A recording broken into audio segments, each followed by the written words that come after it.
shape the rest of your life today. Yan ang ating mensahe na pagbubulay-bulayan. Dear God, we thank you that you have a plan for us. May you teach us, give us wisdom, and guide us how to abide by your plan for us. Speak to us. In the name of your Son, Jesus, we pray. Ano bang plano nyo sa buhay nyo? By this time, dapat meron ng general plan. Proverbs 22 verse 6, train up a child in the way he should go, and when he is old, he will not depart from it. Pag sinabing child, hindi lang yun yung mga infants, hindi lang yung mga preschool children, young people, kasali ito dito. Yung hindi pa nangangalahati sa buhay nila.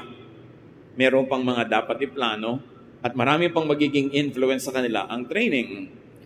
So train up a child in the way he should go, and when he is old, he will not depart from it. Either he will not depart from it by habit, by practice, or by character. So training begins early, in childhood and in youth. Kaya magandang training din yung nagwo-worship, aside from it being an activity by itself. Because as you are trained, you become. Kung anong training, magiging ganun ka. Nakikita niyo yung mga dancers, mga athletes, why do they continue to train? Keep repeating the training so that there will be muscle memory.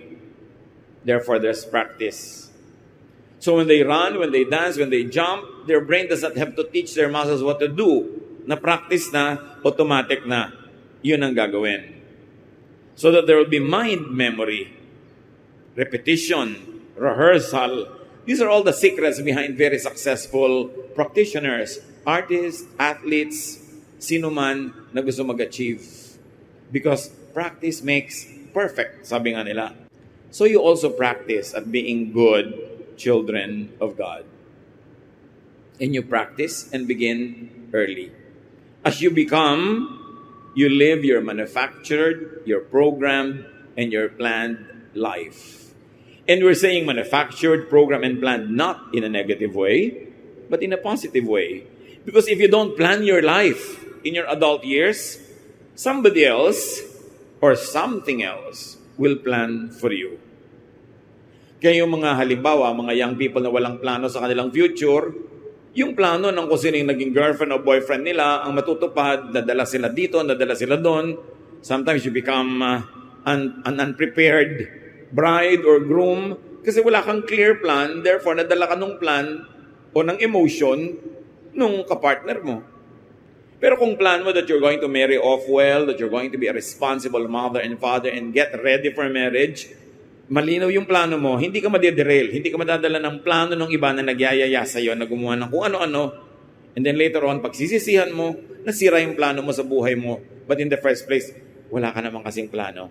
But if you have a clear plan, when people try to derail you and ask you to do otherwise, you say, I have a plan. It's clear to me, and what you're asking me to do is not part of my plan.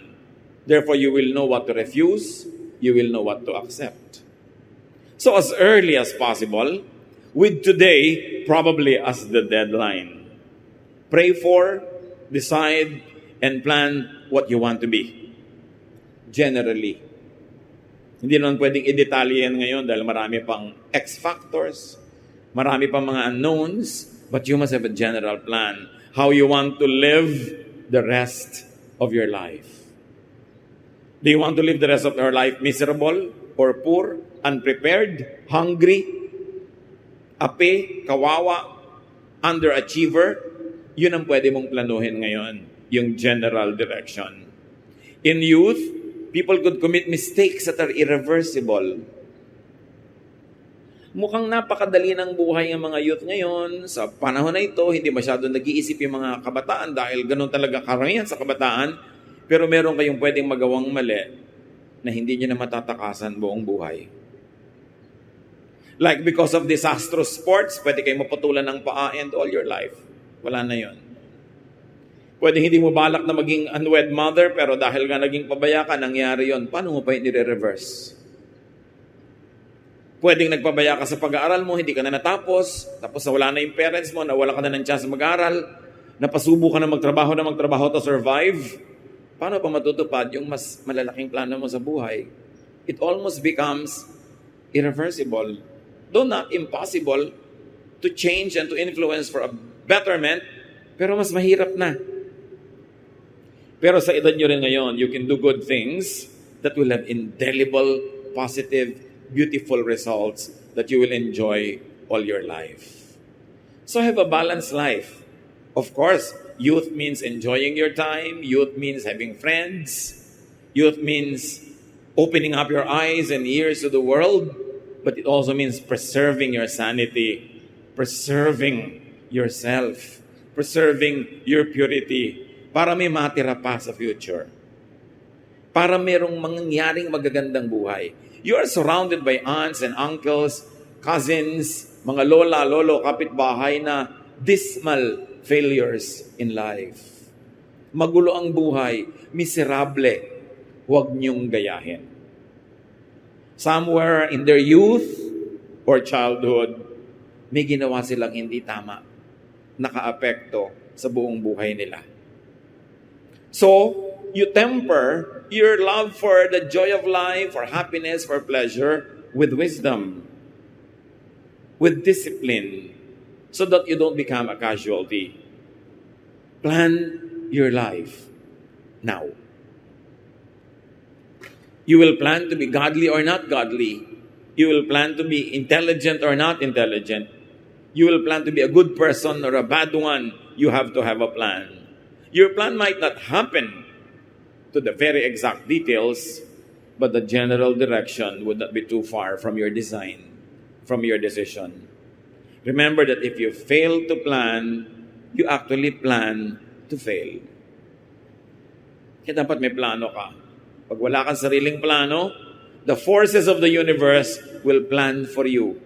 And usually, it is a bad plan. Kaya dapat ikaw ang mag-take over sa buhay mo.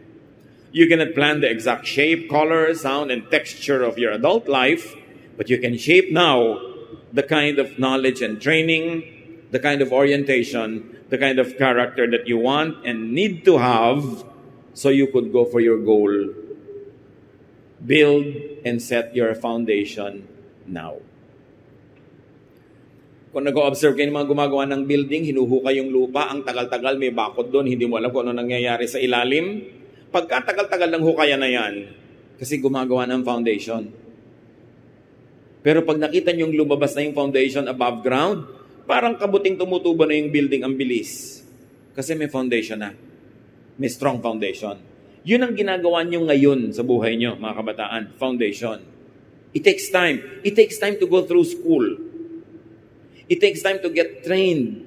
It takes time to listen to your elders. It takes time to be patient and give way to those who have influence and power over you. Well, there is something else that you might want to do, but take that time. Build your foundation. Guided by your elders. Guided by the Word of God. Though not every time you want to do what you are being told to do, but take your time. There is a time for independence. There is a time when you can do what you want to do. When you're already wise, when the foundation had already been laid, when you're already prepared. But now, just be studious. Young people, willing to learn, to be corrected, to be disciplined, while having fun at the same time, while enjoying your life. But don't lose sight of the good future that you want for yourself. Work now at your character and personality. Ang i-develop nyo ngayon, young people, hindi lang knowledge. Maraming knowledgeable, pero hindi ibig sabihin nagsasucceed sa buhay. But work at your character. Ibig sabihin, may exam, babagsak ka, hindi ka nag-cheat, di bumagsak ka. Pero alam mo kung ano yung pumasa doon? Character. Hindi ka cheater. But if you trained yourself now to be a cheater, you'll be a cheater all your life.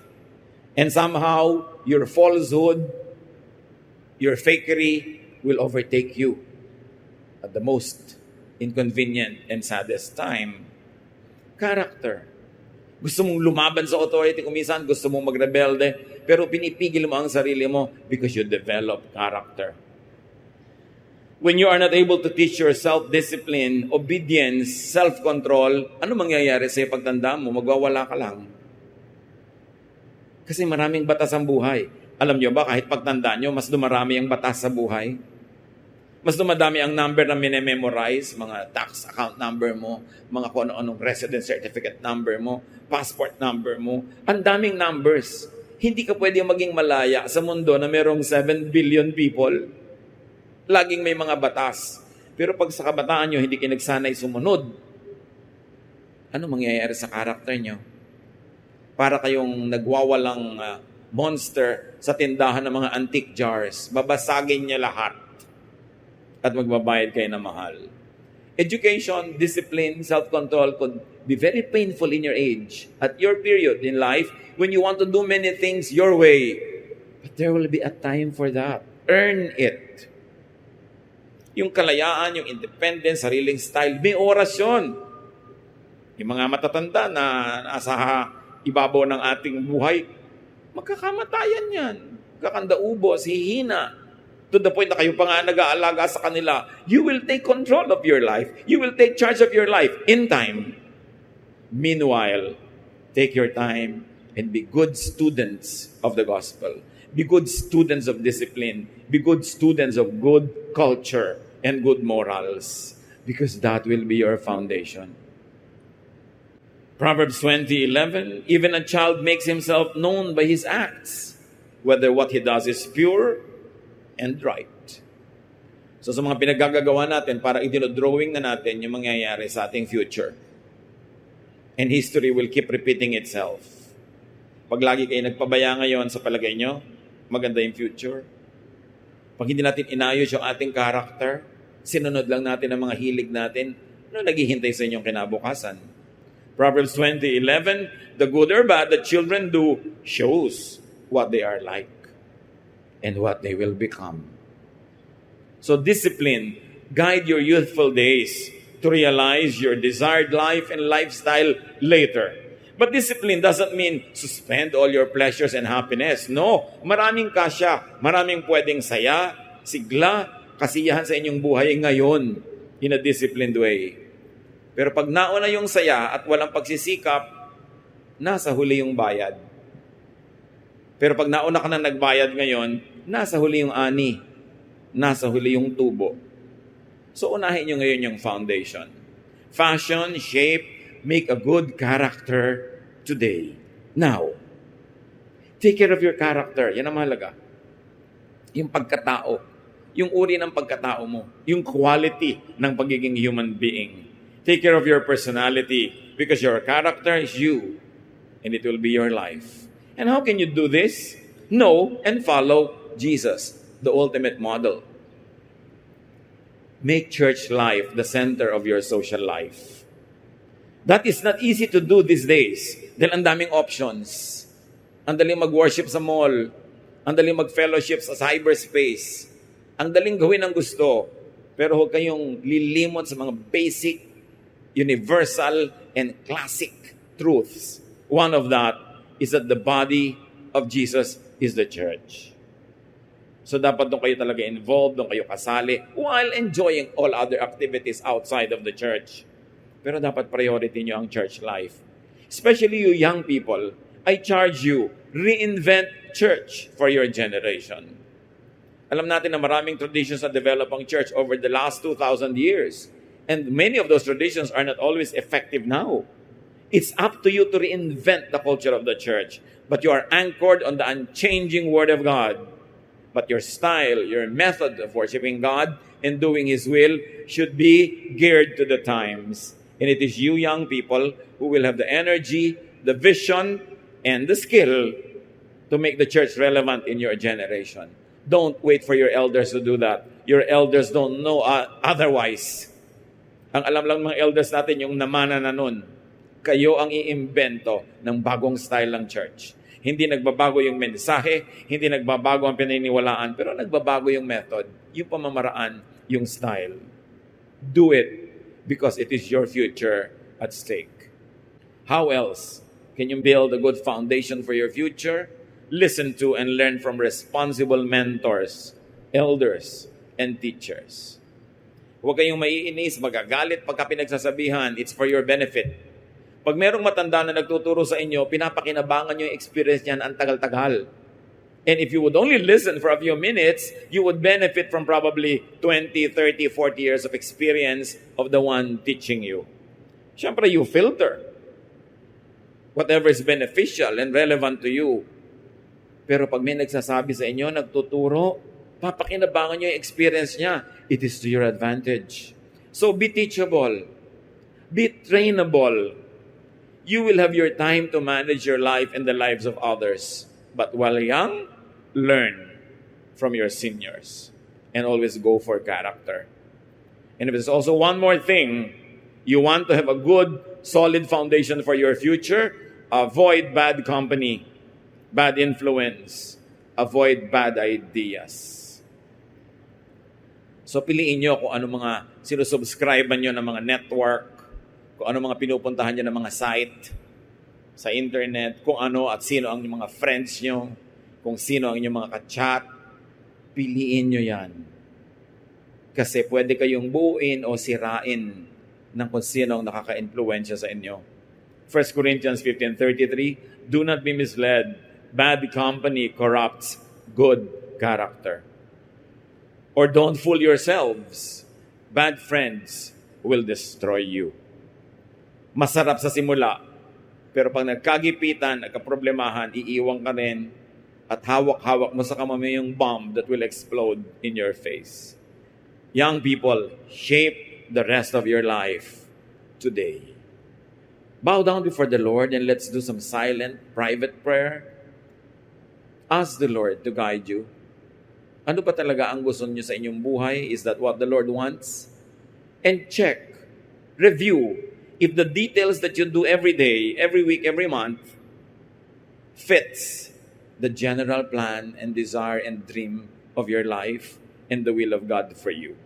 Dear Lord, as your people sit silently and still before you, teach especially these young people, O God, your ways. Turuan mo kaming malaman, makita, ma-review yung mga paraan namin that do not jive with your ways. Teach us to reject evil influence and to follow good advice. Spend some time with the Lord in silent prayer. This is your life at stake. Plan it with the Lord right now.